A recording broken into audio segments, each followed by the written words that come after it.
बिस्मिल्लाहिर्रहमानिर्रहीम। अस्सलाम वालेकुम व्यूवर्स, मैं हूं एडवोकेट एहसन कुरैशी। आज हम डिस्कस करेंगे जस्टिस मंसूर अली शाह साहब को आइनी बेंच का सरबराह बनाया जा रहा है या नहीं, और जस्टिस यहिया अफरीदी साहब और जस्टिस मंसूर अली शाह साहब का रिलेशन क्या है, और जस्टिस यहिया अफरीदी साहब का बतौर चीफ जस्टिस ऑफ पाकिस्तान उनके इख्तियारात क्या होंगे।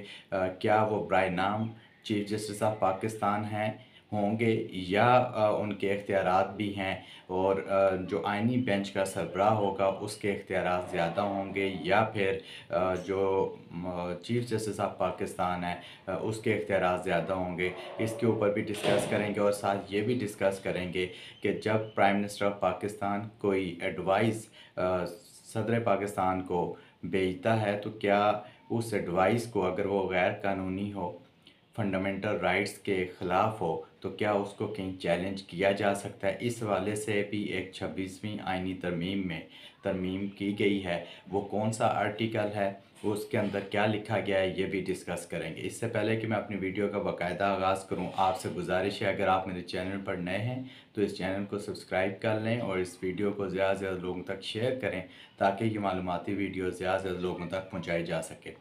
सबसे पहले जो जस्टिस यहिया अफरीदी साहब को चीफ जस्टिस ऑफ पाकिस्तान बनाया गया, यानी कि 3 सीनियर मोस्ट जो जजेस की समरी थी, लिस्ट थी, वो मिनिस्ट्री लॉ एंड जस्टिस ने पार्लिमानी कमेटी को भेजी, जो कि पार्लिमानी कमेटी ने 2/3 मेजॉरिटी से तीनों नामों पर गौर व खोज करने के बाद यहिया अफरीदी साहब को नामज़द किया। 12 रुकनी कमेटी थी, पीटीआई के 3 रुकन शामिल नहीं हुए थे, और जो जेयूआई का एक रुकन था उसने मंसूर शाह साहब के हवाले से उसने अपनी तजवीज़ दी थी। तो 2/3 मेजॉरिटी से उन्होंने ये इनको नामज़द किया, यानी कि जो 8 रुकन थे पार्लिमानी कमेटी के, उन्होंने यहिया अफरीदी साहब को नामज़द किया। अब यहिया अफरीदी साहब चीफ जस्टिस ऑफ पाकिस्तान होंगे। जैसे मैं अपनी पहले साबका वीडियोस के अंदर डिस्कस कर चुका हूँ कि ये जो 26वीं आइनी तरमीम है, इसके तहत चीफ जस्टिस ऑफ पाकिस्तान के इख्तियारात को कर्टेल किया गया है, वो बराए नाम होगा। चूँकि जितने भी कॉन्स्टिट्यूशनल मैटर्स होंगे, जितने भी matters relating to substantial question of law से होंगे, वो सारे के सारे आइनी बेंचों में जाएंगे। और सुप्रीम कोर्ट में मोर देन 90% जो केसेस हैं वो स्टैचूट इंटरप्रिटेशन के होते हैं, वो कॉन्स्टिट्यूशनल इंटरप्रिटेशन के होते हैं। सो जो पहले इन्हीं बेंचेस के सामने जाया करते थे, अब जब आइनी बेंच बनेंगे तो वो सारे के सारे केसेस ट्रांसफ़र हो जाएंगे या उन आइनी बेंचेस के पास ही लगेंगे।